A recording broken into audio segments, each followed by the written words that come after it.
There's a disease that is infecting certain parts of bookish social media spaces that I like to call read a different book. Read literally any other book. Read a different book other than the one book you read as an adult and made your entire personality. This video isn't going where you think it's going, so before you hop in the comments to light me up, hear me out. You know that joke that goes, oh, guy who's only ever eaten toast tries a croissant for the first time and says, getting big toast vibes over here. Maybe you've seen this in real life and you're starting to date somebody or just like hang out with somebody and they really love the movie The Godfather. And you bring them over and you put on a different movie, let's say Lord of the Rings. You get to the end of that movie, you turn to the other person and you say, what'd you think of it? And they say, I can really see the influence The Godfather had on the Lord of the Rings. I've seen this idea passed around social media lately that if you are including the Morrigan in a fantasy novel, that is actually just a ripoff of Sarah J. Maas. You are plagiarizing Sarah J. Maas, completely void of the context that the Morrigan is many thousands of years old and has appeared in fiction spaces in untold numbers of novels and TV shows and movies and all of that. We are also seeing this in the ongoing conversation about Red Queen and Powerless, where there are a number of new people every single day logging onto social media to accuse Victoria Aveyard of having plagiarized the novel Powerless to write her novel Red Queen, despite the fact that Red Queen came out in 2015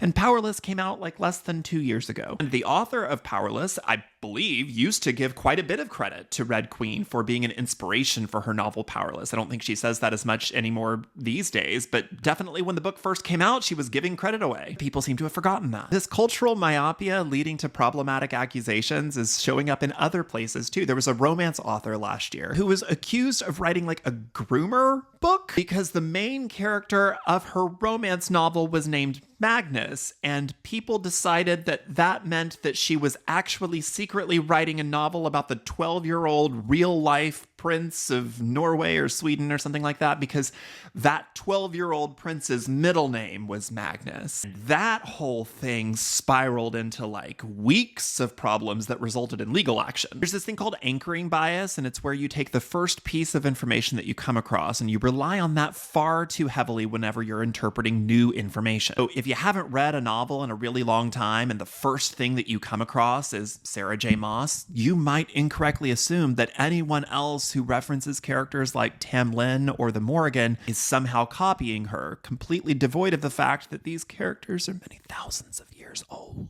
and she didn't invent them. There's also something called the schema theory, which is where people interpret new information based on their pre-existing framework. So let's say it's not that you have only ever read like one book and made it your entire personality. Let's say that you have read one book and you really like that book and you go out and you find lots of new books that are just like that one book, and those books are very readily available. But then you read one book that's just slightly outside of that, or you see a movie that's slightly outside of that, and then you think, oh gosh, feels like these people are ripping off these tropes from X, Y, or Z author. Whenever you consume media deeply, but not broadly, it can give you a limited cultural framework, limited cultural literacy with which to read, to watch, or to view new work and understand it in its own context, where it came from, why it exists, what's it saying. Because if the only thing that you're bringing to the table is the one book or the one book and all of its clones that you've ever read, you are only ever going to view new work through that lens. And here's the thing,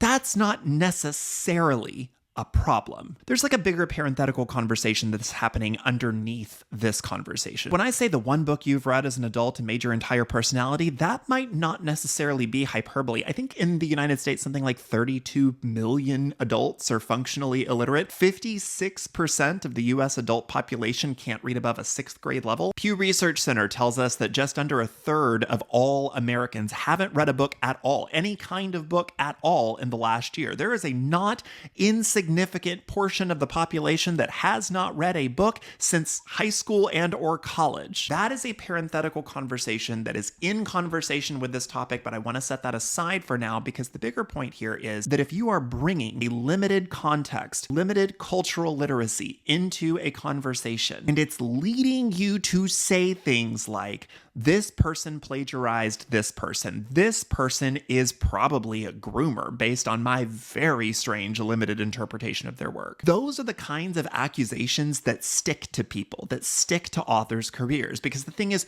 you all can engage in this hot take, mudslinging discourse for engagement because the algorithm thrives on engagement and nobody gets more engagement than somebody slinging a little mud and making a few little accusations here and there. But the thing is, after you're done getting to watch everybody talk about you on social media for 15 seconds, you get to log off and go away. The author that has had that accusation slapped on them has to live with that. Those accusations get really, really sticky and follow a person around, even if they're completely untrue and everybody knows it. Not this year, not next year, but maybe like 3 to 5 years from now, an author comes out, they're talking about their new book, and somebody says, hey, wait, didn't I hear that author plagiarized their entire debut? And somebody says, oh, that actually wasn't true. Their debut came out 10 years before the other. But see, we still do this thing where we assume, well, if so many people have so many accusations about a person, some of it must be true, right? We start avoiding them. We start backing away from them. We just kind of start thinking ill of them, despite the fact they had nothing to do with it. It wasn't their fault at all. Reductive analysis is what happens whenever you say that The Godfather and Lord of the Rings are alike because they're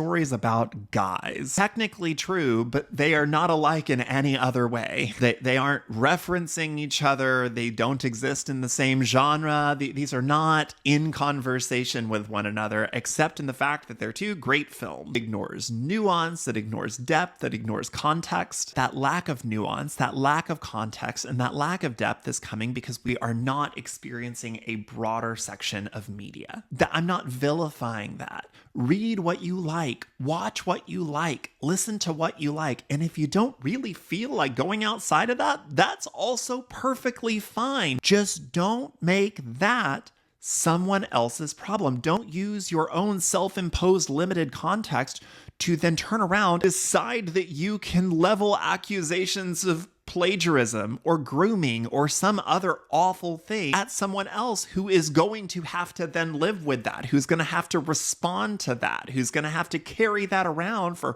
weeks, months, years, maybe the rest of their career. I am glad that people are reading. I am so thrilled that people are reading. I'm so thrilled to see that there's that one book that somebody latched onto as an adult that they thought, I can get back into reading now. And even if they only ever read basically clones of that one book, that's still great because they're still reading. But we need to stop basing harmful accusations on our limited cultural literacy. Hope this helps. Thank you. Goodbye.